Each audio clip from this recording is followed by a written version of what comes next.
there's a whole generation of people who learned how to just click buttons in Google, and because they could set an account up and get it to spend money and get some amount of clicks to you, they got elevated and called experts in digital media. And I mean, no disrespect or rocks thrown at anybody, but they're not experts if that's all they did. What you want is a marketer who knows how to use the media, not somebody who is a media buyer who's trying to pretend they're a marketer.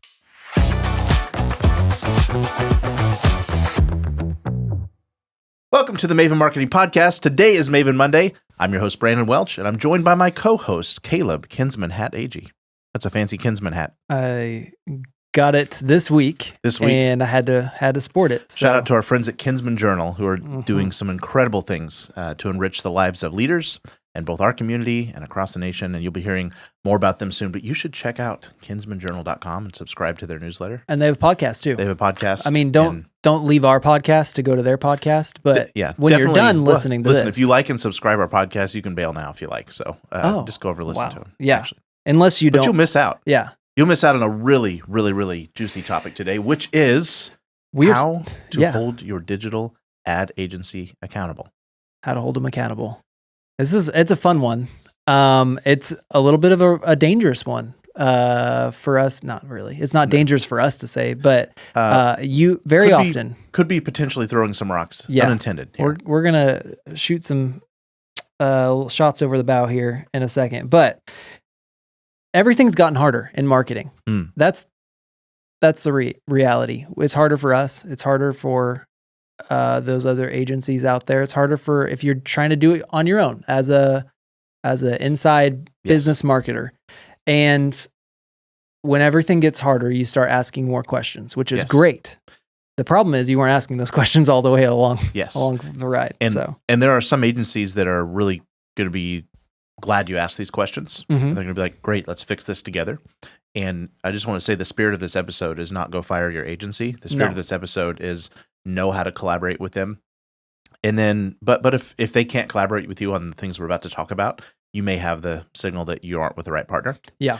And our heart is, of course, to help you eliminate waste in advertising so you can grow your business and achieve the big dream, which is why we're here. Oh, yeah.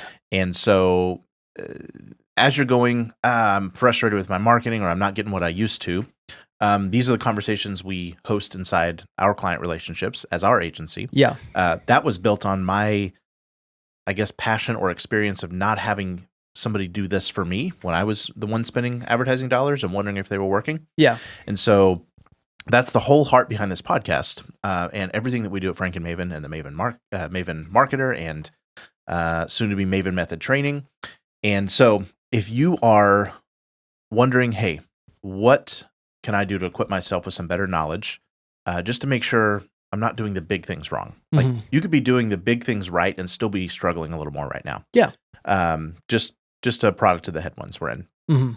But how do I make sure I'm doing the big things right? How do I make sure the partner I have working on my marketing, either internally or maybe it's an agency you're working with, how do I make sure they're doing the things that are the best stepping stones to the way to success? Yeah, and our goal, Brandon, we were talking to somebody just this week, and our goal is usually for you to try to work with the people you have already. Yeah. Because their institutional knowledge, the background they have with you is valuable. And to throw that away and just say, I need to start fresh, I need a new agency, is such a dangerous game to play. Yes.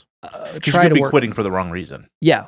If you're going to quit, it needs to be for the right reason, right? Yes. If you're going to quit a partnership. So start here. We've got some questions that you can ask these agencies, your marketing partners, to help hold them accountable. Yeah.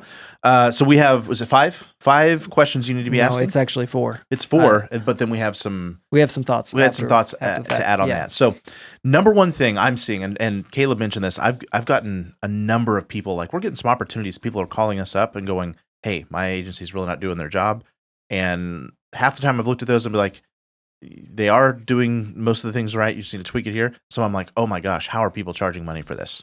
That's happened to us a lot this year, and it's happening literally right now. So we're gonna do our best to not noodle through. We're gonna work through the 4 questions really quickly. Yes. Try to hit what you should be looking for quickly. So you can take that as a takeaway. And then we're gonna come back around to those 4 questions. And give you a little more little more nerd Yes. speak, but Go we'll simplify it. What do you do about it, right? What do you do about the answers they have? Yes. So, number one, how many different things are we doing?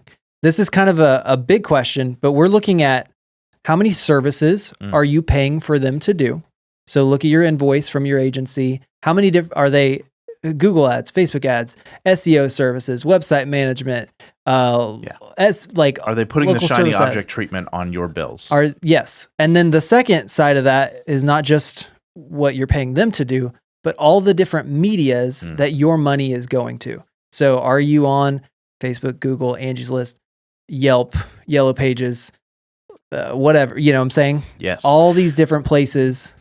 And yeah, what happens is it's sort of death by 1,000 paper cuts. The truth is, for any one media to work, and we're going to talk mostly about Google and Facebook today, but for any one media to work, it takes more of an ante than it used to.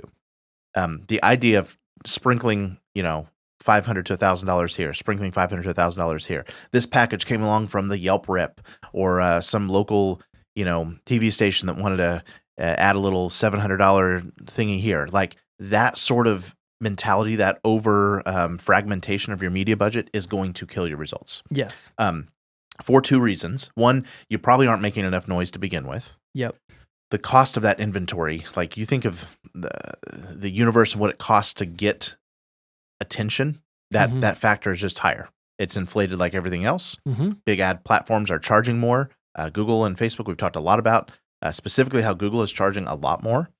And then just by share of voice, like you have to think if I'm one of 500 people paying $500 to this platform in my area, like, is that really going to get me somewhere? Yeah. Like you need to be swinging big on fewer things. Yeah. We call that around here, we fill one glass at a time. That is a core value of our team. That is a core value of how we've always gotten results for clients.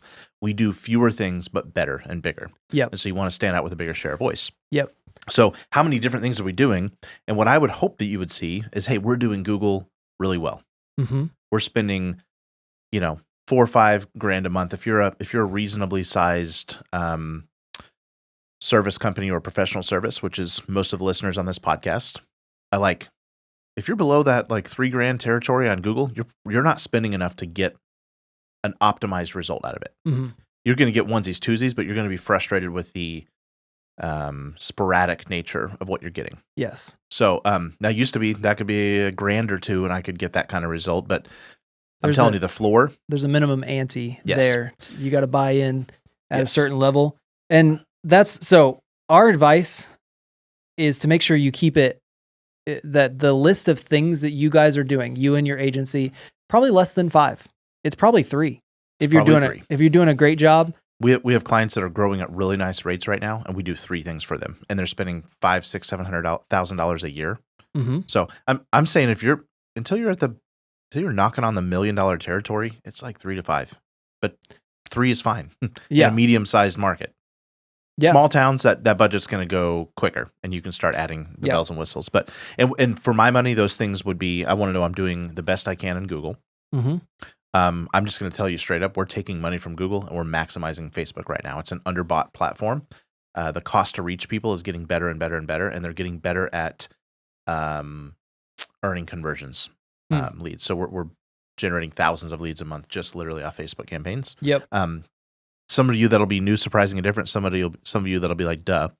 But just so you know, on the digital media side, now we're leaving tomorrow marketing alone today. We bring that up to you guys all the time. That is truly the essence behind companies that are growing the healthiest. Yes. And I'm putting, just so you know, I'm putting 60 to 70% of my budget in broadcast and tomorrow marketing things, because that is what produces the most efficient customer after you get over the hump. Yeah. But that 30%, that 30, 40% of my clients' money, I'm spending my first $5,000 on Google, and I'm spending my next $2,000, $3,000, $4,000, $5,000 on Facebook. And I'm riding that all the way up to, if I'm thinking markets like Oklahoma City, Kansas City, Lexington, Louisville, even Atlanta, like I'm riding that up to $20,000, $30,000 before I'm trying to add some other doodad. Yep. So because there's more result optimized there. So yeah. Yeah. How many? We promised to keep that short. And I didn't do that at all, did I? We kept it going, but that's all right. How many different things are we doing? And it needs to be tight. Keep it tight. Yeah. What is my actual budget or spend that's going into each media? So we don't see this is a really short one. We don't see this as often, but you need to pay attention to your budgets that are going into each media. If your agency pays your budgets to Google, to Facebook, to Hello, this actually is how it usually works for broadcast. We're not really talking about that today. You need to make sure you see the invoices transparently from those medias that they're paying. So if you if both their service and the budget are included in one lump sum, you need to be careful. Just get out of there. Get out of that. Yeah, that's begging for lack of transparency. And so it's plain and simple. You need to pay the media company, or at least have visibility of those invoices. Directly for clarity. So historically, maybe your agency would charge you $1,500, and they're saying $500 is our service fee, and we're putting $1,000 into Google. You need to see that $1,000 on Google. First of all, there's no perfect way to spend exactly $1,000 in Google. Yes. So you're either going to be up or down by $1 or $2 at least. There's just no perfect way to cut that off. Probably like $20 or $30 either way. But. Even if they were so good at managing it.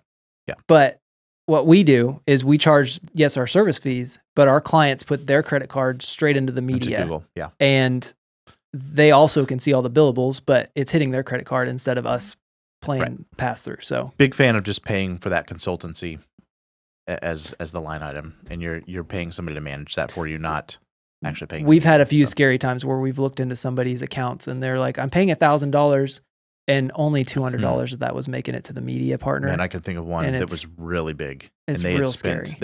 They were shipping them $15,000-$20,000 a month, and come to find out, a very small fraction of that was actually going towards media. Yeah. And the agency, it was criminal, to be honest with you. So that can happen. So make sure you're asking this question. Yeah, make sure you know where the money's going to the actual media company. Next, we're moving more towards the digital ads platforms, probably primarily Google in this case. But first one is, what kind of campaigns am I running? So question number 3, what kind of campaigns am I running? Yes. We want to keep you out of the weeds here, but I'm going to give you some things to look for. Mm-hmm. What is happening, because there's a whole generation of people who learned how to just click buttons in Google. And because they could set an account up and get it to spend money and get some amount of clicks to you, they got elevated and called experts in digital media. And I mean, no disrespect or rocks thrown to anybody, but they're not experts if that's all they did. Mm-hmm. What you want is a marketer who knows how to use the media, not somebody who is a media buyer who's trying to pretend they're a marketer. Mm-hmm. You want to look for a very specific language, and hopefully you're getting this consult from your people that, hey, we're using this type of campaign. They're telling you that. It's not that you have to totally understand or nerd out on it, but you want to be using local search campaigns. And Google literally has 9 different types of campaigns in the platform you could select now. Yes. And because some marketers are either ridden with shiny object syndrome, or they just want to try and test all the things. They don't know how to help themselves. Yeah, and Google's pushing these other campaign types big time. I was going to say that. They're calling our office every day saying, can we tell you about display or search or discovery? Go back to the episode with Kyle and I when we talked about Google is shaking the couch cushions and they're trying to maximize revenue in a down economy. That's how they're doing it. They're saying, oh, you need to try this new campaign. Oh, just put a little bit of your budget over here. You know why? Because that's inventory they've created, and it's crap inventory. Mm-hmm. I'm just going to be straight up. So you want literally search campaigns. Now, what you don't want, I'm talking to my service companies, I'm talking to my professional service companies. If you hear the words Performance Max, run. Mm-hmm. We can fight about that later, but trust me, run. Your ad guys will be like, oh, let's put a little money there. Don't do it. Don't do it.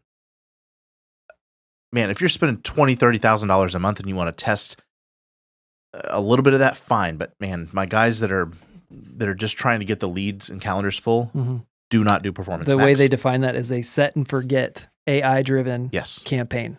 That is Google begging you to be robot frauded by clicks. If you are paying an agency to manage your search or your Google ads, you shouldn't have them running a set and forget That's type exactly of campaign. Right. Yes. Performance max.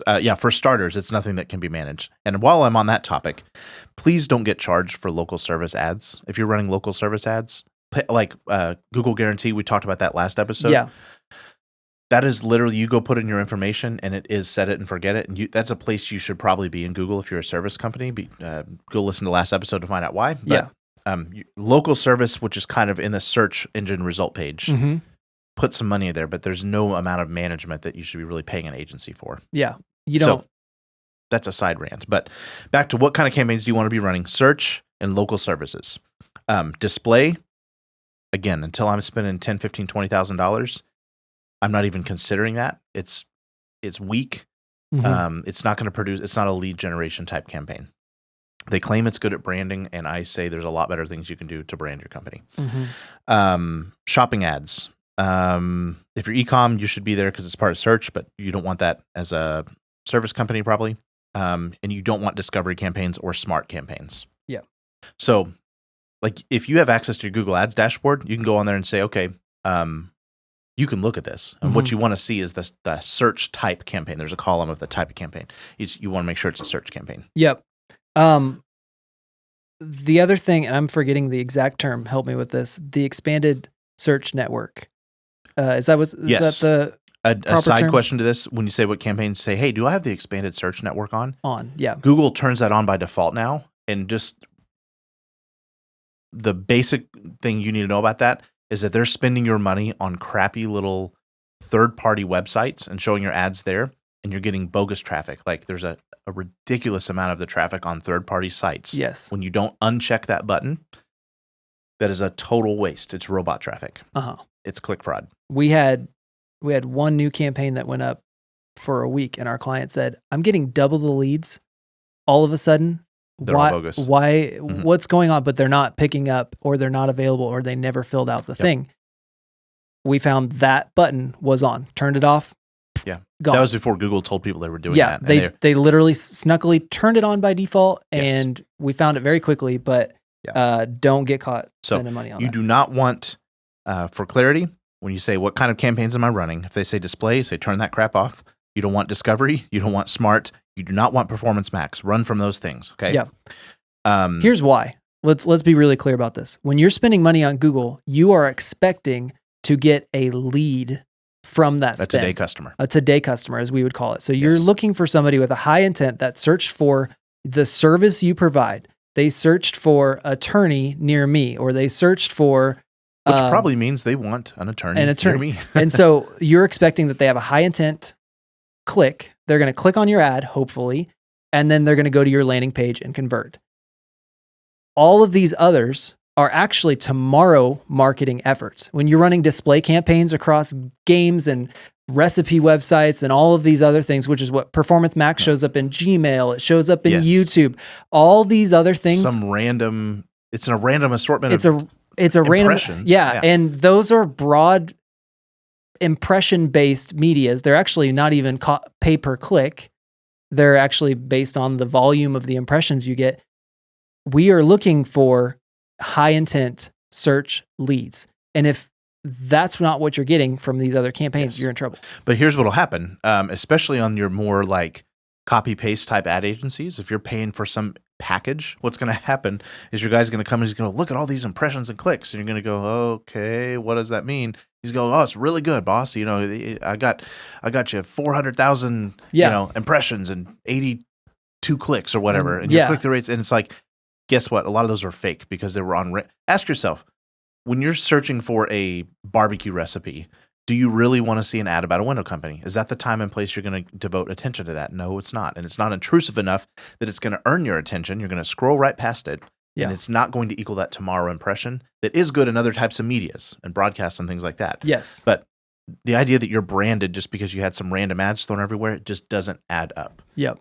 So you want to make sure those are off. Which leads perfectly into our next and final point, which is, what is your cost per lead or per opportunity? So we want to know, this is a dollar value. It is very simple to find if you're using Google, Facebook, a media with a dashboard.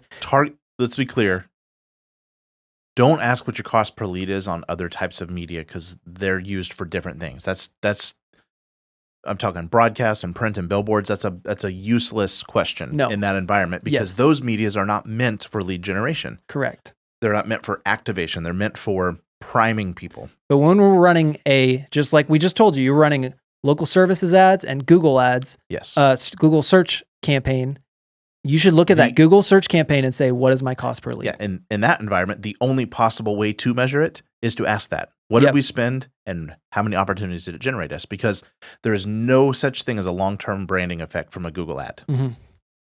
It only shows up when somebody's looking for it and they forget about it. It's a snippet of text that's out of their mind in 3 minutes after they searched it. Yep. So you're looking for that number. It's going to be, I spent $2,000. I got 20 leads. Cost per lead is $100. Yes. That's it. And man, I think most of you understand that that's what you should be asking. And the reason we just threw rocks at all these other display and all that stuff is that that's not a good way to measure those. But on search and on targeted Facebook where they're lead generation campaigns, we're going to give you some ways here in just a second to, like, if it's not what you want it to be, start asking a couple deeper questions. Mm-hmm. But if your agency can't just tell you, like, literally off the top of your head, like in my client's sphere, if they called me up right now, I've looked at that number in the last week or two for every single one of my clients, and I'm not even the guy here that does that really anymore. Yeah. I just, like, I know that as their consultant, and I know when it's going up, and we have alerts that tell us when it's high and all that sort of stuff. And so if your guy or gal isn't telling you that, you need to reset that partnership, and you just say, okay, I need to be very clear with you about something.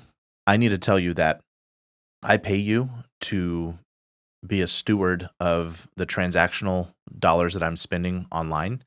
And it's really concerning to me when you don't know with, pretty quick access. Like, they might have to look it up for a second, but it's really concerning to me when you don't know that what I'm paying you is producing a result for me that I can go in turn make the money to pay you. Yep. So I need you to care about that more. Yeah. And I need you to know that number when I ask you. And I think hopefully it's clear. We've done some other episodes and we're going to work on this even more, but if I'm making up just for round numbers, $100 cost per lead, if that's what you're getting, you need to do the math to see that when that lead makes it through your appointments, your no-show rate, and your close rate, and then you compare that to your average value of a customer, that makes money for you. That's profitable. And so you want to make sure that number's in the range that I'm making money on this when it happens. And so we have another episode on that called how to get more sales with math, messaging and math. Yeah. And basically, this is basic math, but if you're paying $100 a lead and you only sell 1 out of 10 of those, you're paying $1,000 to get a customer. Is that okay with you? If you're selling a $30,000 solar system, it probably is. If you're selling a $15,000 roof, it probably is. If you're selling a $1,000 barbecue grill, it probably isn't. Not good. Yeah. So at the base level, if you can get it to a place where it is profitable, throw as much money into that media as you can. Turn that knob up. And that's harder and harder to do right now, but very, very, very possible. So let's review the 4 questions, and then we're going to tell you what you can do to improve the result once you're sure that your agency knows what they're doing. Yeah. So review those 4 questions. Question number 1 was, how many different things are we doing? Question number 2? Number 2 was, what is my actual budget or spend that's going to each media? Question number 3? What kind of campaigns am I running? Question number 4? What is my cost per lead? Or opportunity. Okay. You're going to find out if your guys are popping the rag on you or if they are actually have some substance to their strategy. Okay. Yeah. Now, let's go back through those. So if that's all you needed to know is the questions to ask, great. Have a good day. And we'll see you next time. We'll see you next time. Click like and subscribe. Forward it to a friend. But if you'd like to know just a little bit deeper knowledge, or you're not sure if you like the answers you're getting from those questions, I'm thinking of my least savvy, least digital hungry for knowledge person I consult, and the answers I'm about to give, I've written to where even that person who I love and adore could use this information. So I'm not going to nerd out on you totally, but let's just say. Let's talk about services. If you have too many services, think about your agency and literally the service level they can provide for the dollars that you're paying. So if you're paying them $500 a month and they're offering to do 5 services throughout the month for you. Yes. Let's look at that objectively and say, can they effectively manage Google Ads, SEO, website, whatever else, ping pong, and I'm just making up things now, but can they effectively manage each of those things for you for that amount of money? Yeah. We talked to a guy that was paying his agency like $1,200 a month. Fine. Great. Fine fee. Yep. But they were claiming they were doing like 5 or 6 different things for him. And I'm like, and one of those was SEO, by the way. Huge red flag. If you're paying $300, $400, $500 for SEO, they do not literally have the time to do anything that works in SEO right now. Yeah. There could have been an argument for that 5 or 6 years ago, but that's an antiquated contract. They're clicking a button. Episode. Yeah, listen to last week's episode. Let me just be clear. It costs money, good money, to do good SEO. And the bar is extremely, extremely high for things. It should be. That's Google's entire model. Mm-hmm. You should not be able to pay a little money and affect organic results.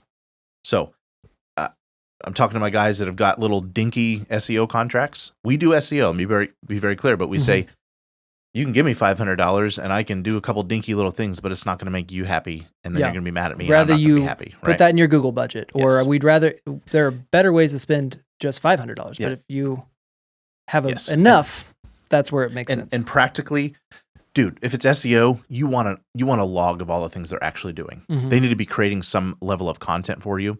There could be a few months of work. I could argue that there's some technical things that they're doing. And let's be clear, monitoring and just keeping an eye on it is worth something. And that's what a lot of these little dinky SEO contracts are doing. They're keeping an eye on your results. And then if that's the case, they need to be giving you a ranking report. Did we go up, down, or did we stay the same last month? But if you're going, hey, I'm at the 5th or 6th rank down the page and I want to get to like 2nd or 3rd, dude, you're going to have to do some heavy lifting and expect to pay good money for that. And I'm not saying it's not worth it. I'm just saying don't get dinked around, okay? Yep. So the other side of that is too many medias. Yes. We harped on this actually a lot at the beginning of this, but if you're paying a little bit to a lot of places, media mix is a myth. And $200 or $300 to Yelp here or there. By the way, Yelp is probably not worth your money. Yeah. Sorry, Yelp. This is the hard thing that we have to say, but what you want to do on Yelp, just for clarity, you want to get 10 or 15 good organic rankings that get you on the iPhone screen on Siri's search, and then Yelp's advertising is irrelevant at that point. Yeah. Yep. So do a really good job on Google first, and then fill that bucket. And or Facebook. Do a really good job on that, and just take it. We say one glass at a time. Take that and optimize it. A lot of times, these agencies are throwing in a bunch of different medias to cover the fact, whether they know it or not, to cover the fact that the first media has lackluster results. Yes. And we gotta make sure that we're not just buffering a bunch of half-hearted efforts. We want to do one wholehearted effort, 2 wholehearted efforts, and fill those glasses all the way to the top. Yes. So I think we've said all we can say about that.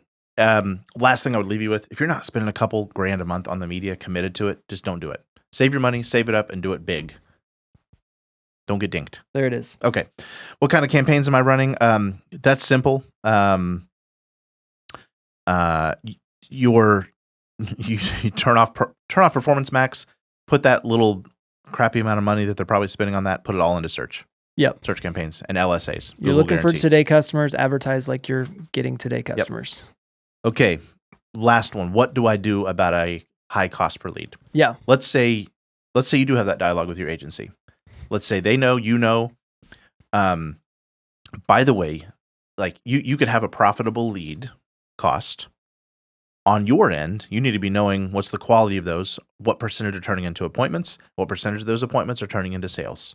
Divide that all out and figure out if I had a $100 lead and half of them convert to appointments, then I have a $200 cost per appointment. And if half of those turn into sales, I have a $400 cost per sale. And if that's acceptable within my profit margins, good.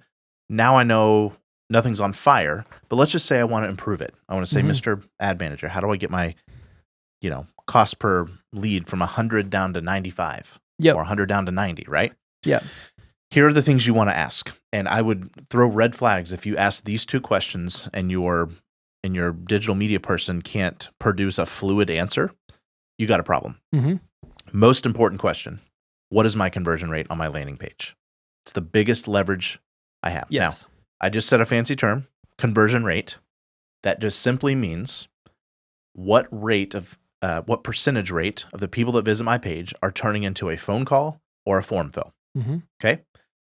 So if I got 100 visits, how many of them turned into a lead, either via a form fill or my phone call, my phone rang? Okay? Yep. They can track that. If they're not, fire them. Mm-hmm.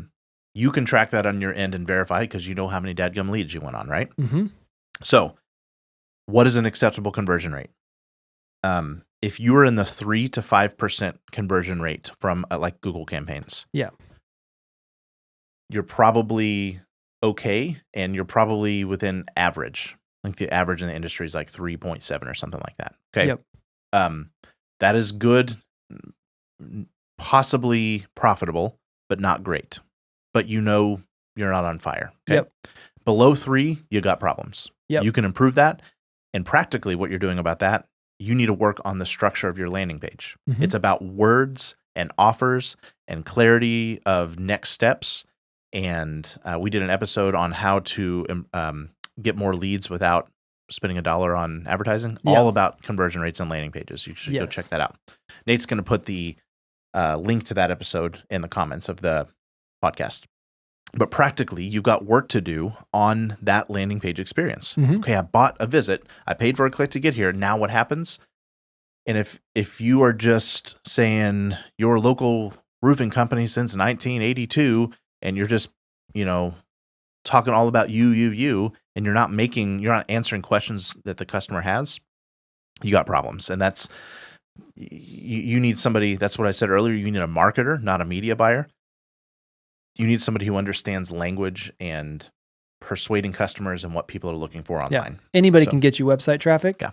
Literally anybody. Yes. You could do that today. You could get yourself website traffic. Yep. Anybody can do that, but turning it into an opportunity. Within 1 hour, you could be paying for traffic. Yep.